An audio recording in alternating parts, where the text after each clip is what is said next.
I'm Alyx Lyons. That's a new last name for me. I am 32 years old. I have been living in Northern Nevada in Reno since about 2013. I moved up here from Las Vegas. I initially went up to go to UNR and then just really fell in love with the region. I am a paramedic as well as a nurse. I actually work out on the ambulances for REMSA and have for about the past 10 years or so. I'm also a cath lab RN, and then I'm an adaptive athlete coach here at Upstate Nevada. So working as a first responder, it predominantly means I work 410s or so out on the ambulances. It can be a job that moves from being very sedentary to immediate need for high intensity. You can be sitting in a parking lot in the downtown region and then all of a sudden get some big call that then you have to go and do 6 sets of stairs and then carry very large human beings all the way down those stairs. In addition to the physicality of the job, it's also a very mentally strenuous job.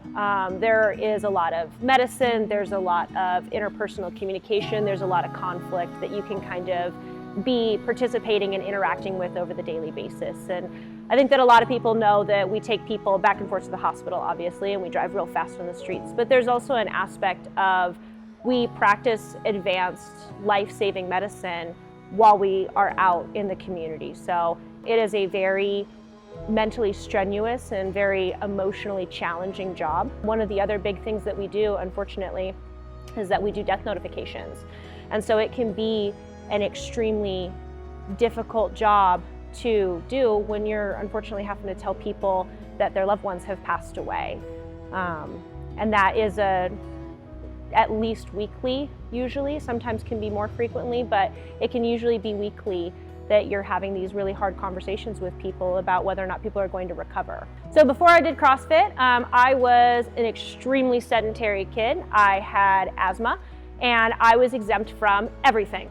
I was not allowed to play any sports. I was exempt from the mile at school. I took PE as a summer credit in order to take more of the classes that I wanted to take. So I did not grow up as an active, fit person. Prior to about 2016 or so was when I started participating in aerial silks. So I started getting into circus arts.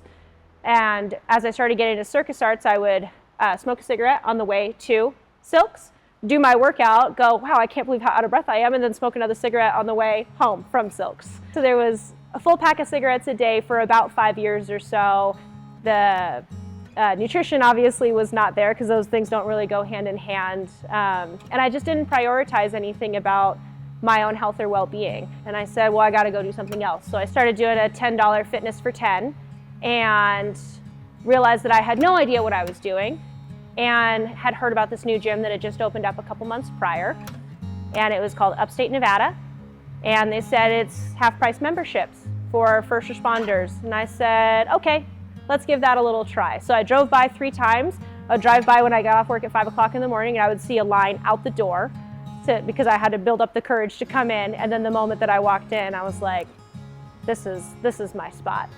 So I started coming to Upstate, I would say, I think about 6 months or so after they opened. It was around September, October of 2019 was when I finally made my way inside of here. And they kicked my butt for the first long while, and probably today as well. And it just became very apparent very early that this was a community, this was a safe place. There was no big competition, there was no other people sizing you up when you walked into the door. Upstate has always felt like this extremely positive space where we're all here to cheer each other on, we're all here to improve ourselves, and there's no comparison of me to you, your fitness versus my fitness. It's just what can I do better every single day. And I think that that just really speaks to me that there is no end goal here. There's no you win CrossFit. You just have to constantly be better at CrossFit. As a first responder, CrossFit has made it so that when I am doing that intensive physical aspect of my job, everything's just easier. I can have my higher functions, my big brain working, instead of being so exerted that I kind of can't turn on that higher neural center. It allows me to, when we show up to a scene and something really negative is happening, I have just full-blown pulled people who are significantly larger than me out of very small bathrooms in order to make sure that we have space to work. I've kept my partners safe. I am fully capable of lifting up gurneys with large people on them into the ambulance. That way nobody is injuring their back while they do it. CrossFit has freed me from being worried about back injuries. I have seen so many human beings at my work who suffer with these really long-term chronic back injuries, and I just don't have anything like that. And it's because I spend a lot of time working myself through flexion and extension and being in odd positions. I work on a lot of odd object things here in this CrossFit gym. So that way, when I'm picking up the odd objects that are human beings stuck in between toilets and bathtubs, I don't hurt myself doing it. And that allows me to have a long career where I can be healthy, feel good when I show up to work every single day, and I don't have to wake up and take 6 ibuprofen just in order to function. Since starting CrossFit, I have completely rewritten the way that I view challenges. Challenges to me used to be something that they would look really scary and really ominous. It's like looking at a really big mountain.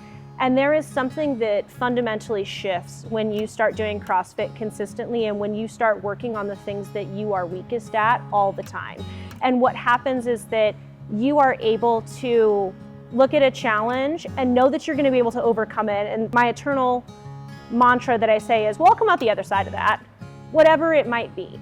If it's going to be a big physical challenge, if it's going to be a really hard scholastic challenge and I'm going to go back to school, or if I'm going to go, we run Ragnar races, we go do all these really crazy physical things that people go, oh my God, do you train for that? And I go, ah, kinda, but I'm in the CrossFit gym every day. So by doing CrossFit, I can accomplish and approach any challenge that I have literally ever looked at with the knowledge and the self-assuredness that I'm going to be able to come through the other side of it, literally regardless of what it is.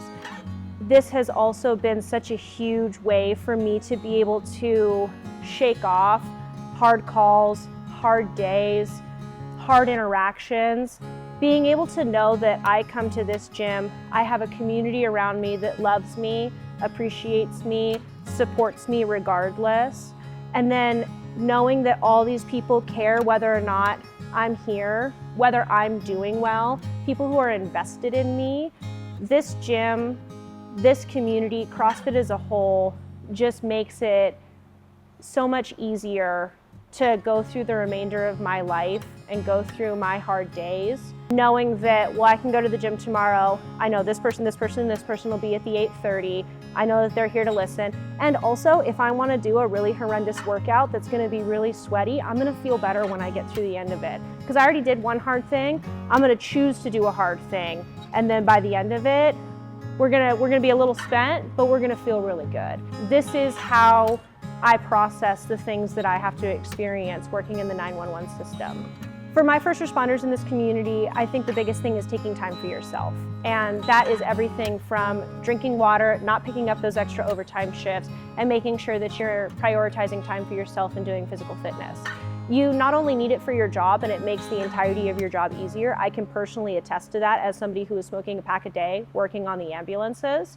I can tell you that by moving your body, by choosing something that challenges you and doing it consistently, regularly, and having this community around you is going to make it so that way your hard days are not as hard and you're going to be able to go so much further in your career. Your back is not going to hurt and you're just going to feel like you can actually do anything that life may throw at you, personally, emotionally, physically. So I would say to my first responders that take really good care of yourself.